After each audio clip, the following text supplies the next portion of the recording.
Mga kaibigan, maligayang pagbabalik po sa Pinas Balita. Meron po tayong breaking news sa lagay po ng ating panahon at dito po sa Bagyong Ada. Lumakas na po sa pagiging tropical storm ang Bagyong Ada at ngayon po ay nasa coastal water po ito ng Baras, Catanduanes. Ngayong mga oras po nito patuloy nakakaranas ng mga pag-uulan, heavy rainfall warning ang area po ng Catanduanes. Dumikit kasi ang Bagyong Ada dito po sa parte ng Eastern Visayas at lalo na po sa parte ng Bicol Region. Na alamin natin ang mga detalye. Pero bago yan, huwag kakalimutan na mag-like and subscribe para next update natin ay mabilis ho kayong manonotify.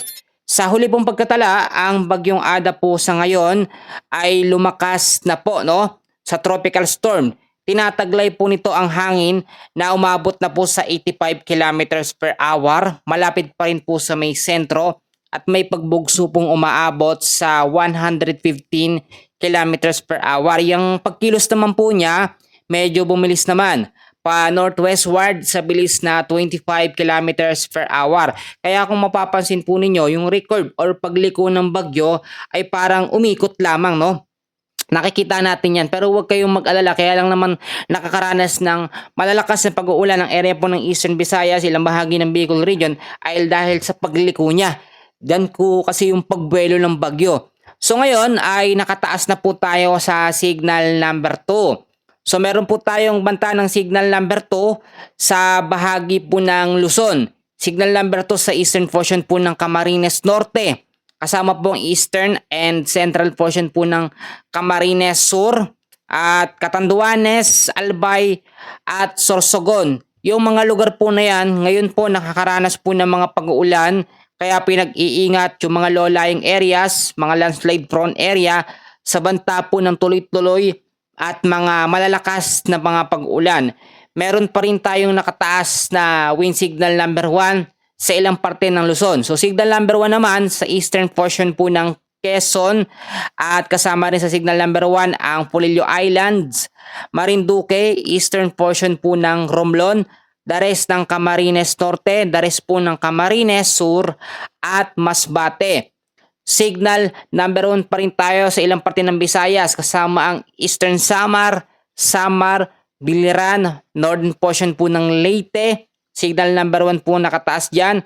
Kasama rin ang northern portion po ng Cebu, including Bantayan Islands. So mag-ingat po yung mga lugar na yan. Tulad ng aking sinasabi ay lumakas ang bagyo or nag-intensify into tropical storm. Pag tropical storm hanggang signal number 2, yung pinaka-highest na warning signal na kanya pong maitatala. Ngayon, alamin naman natin yung mga susunod po na mga area or mga lugar na maaapektuhan po ng Bagyong Ada. Mamayang gabi ho ng alas 8, magkakaroon ng lokasyon ang Bagyong Ada 135 kilometers east of Daet, Camarines Norte. So bandang Camarines Norte talaga yung mga malalakas na mga pag-uulan na nararanasan ngayon dahil po sa Bagyong Ada. At pagdating naman po ng linggo ng alas 8 ng umaga o linggo ng umaga, 275 kilometers east of Infanta, Quezon.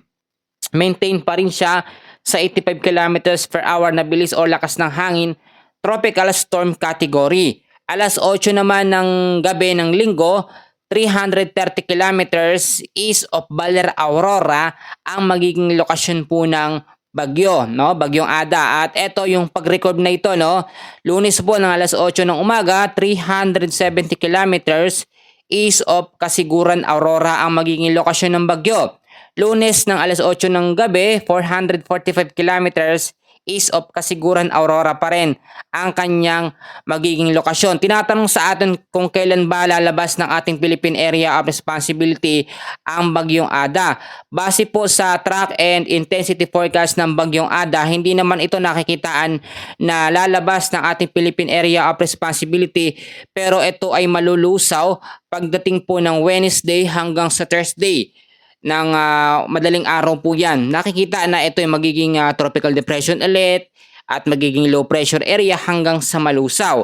So yung pag-record niya, no, umikot siya pero hindi naman ito nagtuloy-tuloy na diretso pasilangan. Nagkaroon ng mga pagbabago at senaryo po sa kilos at galaw po ng bagyo. Ngayon po ay silipin natin yung ating pinakamapa, yung pinakapagkilos at galaw po ng Bagyong Ada at i-explain ko sa inyo mabuti at kung bakit dapat tayong mag-ingat. May mga heavy rainfall warning din tayo ngayon dahil sa Bagyong Ada. Kung mapapansin po ninyo sa ating pinakamapa, consistent po ang pagkilos ng Bagyong Ada bilang isang tropical storm category. Ito po, kung mapapansin po ninyo, yung radius o yung pinakalawak ng kanyang sirkulasyon ng hangin ay nakakaabot na dito po sa parte ng Luzon, Visayas at Mindanao, especially Camarines Norte, Camarines Sur, Bicol Region. Yun yung mga area ngayon na nakakaranas po ng direktang mga pag-uulan dahil sa Bagyong Ada. Kung makikita nyo sa area of probability, lumiko o nagkaroon ito ng pag-record, no? At ito ay umikot lamang. Nakita nyo naman yung paggalaw o pagkilos po ng Bagyong Ada. Pero ito po ay hindi nalalakas sa pagiging severe tropical storm category. Hanggang level 2 na category ito ng bagyo, which is tropical storm.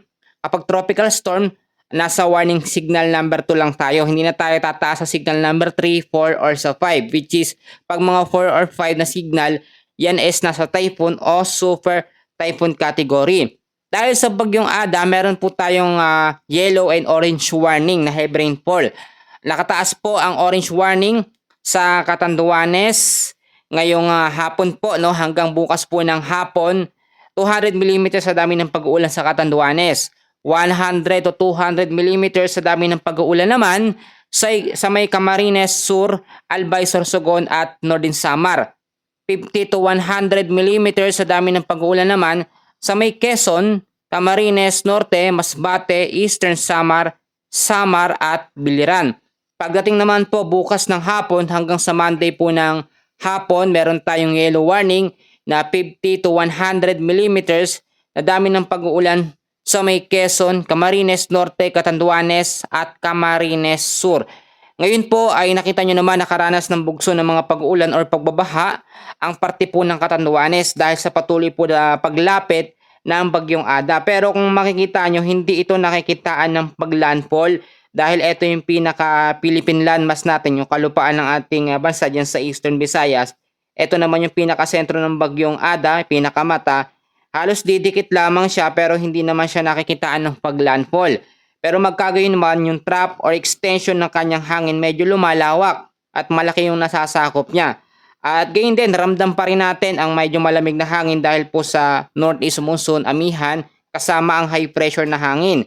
Pero ngayon, ang pinaka-weather system na nakaka-apekto sa Luzon, Visayas at Mindanao ay ang Bagyong Ada. Sa uli pong pagkatala, meron tayong nakikita at namomonitor na cloud cluster na posibleng manggaling sa may silangan bago po matapos ang buwan po ng January. But sa ngayon, more on magpo-focus tayo dito nga po sa direksyon, kilos, galaw ng Bagyong Ada dahil ito po talaga yung pinaka-main weather system ngayon na nagbibigay po ng mga pag-uulan. So sa ngayon mga kaibigan ko, mga kababayan, short update muna tayo. Mamaya meron pa tayong update sa lagay ng ating panahon.